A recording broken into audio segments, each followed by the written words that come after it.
Então agora no segundo tópico dessa aula, a gente vai entrar um pouco mais a fundo no Framework Heart. Você já deve conhecer, já deve ter visto ele em outros momentos. Então aqui a gente vai focar em dar uma pincelada de como você usa, como você preenche, junto com o exemplo fictício que vai acompanhar a gente linha por linha. Então falando super brevemente, ele é um framework da Google Ventures que vai te ajudar a definir as suas métricas de usabilidade e as métricas de UX que você pode usar para o seu produto. Então, a gente vai acompanhar em cada uma dessas linhas os tipos de métrica que você pode usar. Então, começando pelas colunas, a gente vai falar de metas primeiro, que são os objetivos principais que você quer alcançar dentro do seu produto. Seja otimizar alguma coisa, otimizar uma parte da jornada na experiência do usuário.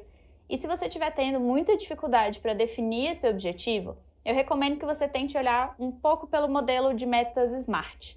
Não sei se você conhece, então eu vou deixar o link aqui para você dar uma olhada, mas pode te ajudar muito na hora de você definir os objetivos para cada uma das linhas junto com a sua equipe. A coluna do meio a gente está falando de sinais, então são indícios de que a estratégia que a gente está adotando está trazendo o resultado esperado em direção ao nosso objetivo. Aqui o foco é entender em como que você está evoluindo rumo a esses objetivos e eles vão te dar uma base muito boa para a gente conseguir entender quais tipos de métricas a gente vai precisar medir. A terceira coluna são as métricas de fato e é como você vai mensurar e quantificar de que esses sinais estão funcionando, que eles realmente existem, eles estão presentes e que a gente está caminhando no rumo do nosso objetivo. Então agora a gente vai acompanhar o passo a passo de preenchimento dessa ferramenta com um exemplo fictício, como se a gente fizesse parte da equipe de produto dentro do Spotify.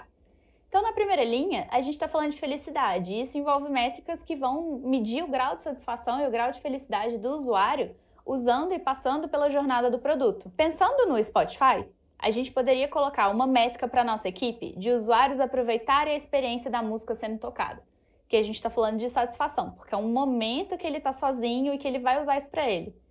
Um dos sinais pode ser pesquisa de satisfação com o usuário, quantidade de tickets no suporte, avaliação das playlists que são criadas pelo próprio Spotify. E as nossas métricas vão derivar desses sinais. Então aqui a gente está falando de NPS, porcentagem de tickets resolvidos no suporte, por exemplo. Partindo para a nossa segunda linha, a gente vai olhar para engajamento, que nada mais é o envolvimento do seu usuário com a solução e como ele interage com ela. Então, no nosso exemplo de novo do Spotify, a gente pode colocar como meta os usuários escutando música 1 hora por semana. Eu defini uma meta que eu quero que eles interajam com o meu produto e que eu quero que eles estejam envolvidos com a minha solução. Um dos sinais pode ser usuários escutando novas músicas, tempo gasto escutando música, e a gente pode converter isso para métricas de média de duração de sessão.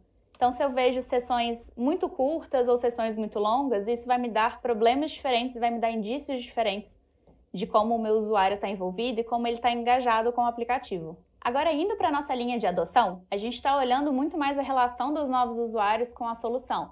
A gente também pode olhar isso num viés de como os nossos usuários que já existem estão interagindo com uma funcionalidade que foi recém-lançada, por exemplo. Para o caso do Spotify, a nossa meta poderia ser usuários comprando a versão premium do produto. Então a gente tem a versão freemium, que eles não pagam, mas tem vários ads, e a gente quer converter essa pessoas, quer fazer com que eles adotem a nossa versão premium do produto. Um sinal disso pode ser a quantidade de novos usuários modalidade premium da plataforma. E isso vai converter na métrica de porcentagem de conversão de usuários freemium para o plano pago. Então aqui a gente não está olhando as pessoas que já entraram no Spotify e já compraram o pago. Eu estou olhando para os usuários que eles tiveram uma interação, tiveram um envolvimento com o produto no modelo freemium e depois eles fizeram esse upgrade. Na nossa penúltima linha, a gente vai olhar para a retenção.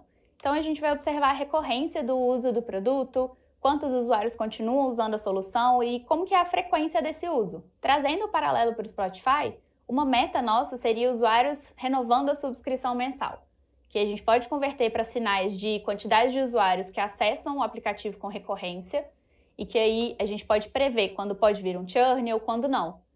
E para as nossas métricas, a gente pode medir o churn e o índice de retenção delas. E por último, a gente vai olhar para o sucesso da tarefa.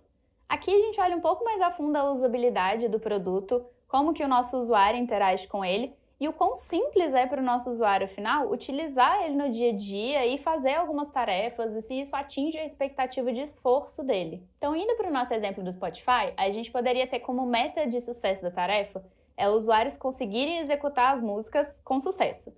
Então, o que a gente está definindo esse com sucesso? É ter pelo menos 60% da música tocada. Então, se ele começou, ouviu ali os 30 primeiros segundos e pulou, ele seria uma falha nessa tarefa. Um sinal que a gente pode olhar para isso é a quantidade de músicas escutadas que respeitam esse pelo menos 60%, e uma métrica pode ser quantidade de músicas tocadas por sessão, músicas por completo. Então aqui também vai estar muito relacionado com as nossas linhas de felicidade, de engajamento. Então tudo aqui vai se conectar para a gente olhar para a jornada como um todo. E para finalizar esse assunto, a gente deixou aqui algumas opções para você fazer o download dessa ferramenta e você aplicar isso no dia a dia junto com a sua equipe. E é junto com a sua equipe. Não vale você sentar no escuro só com o seu computador e preencher tudo sozinho.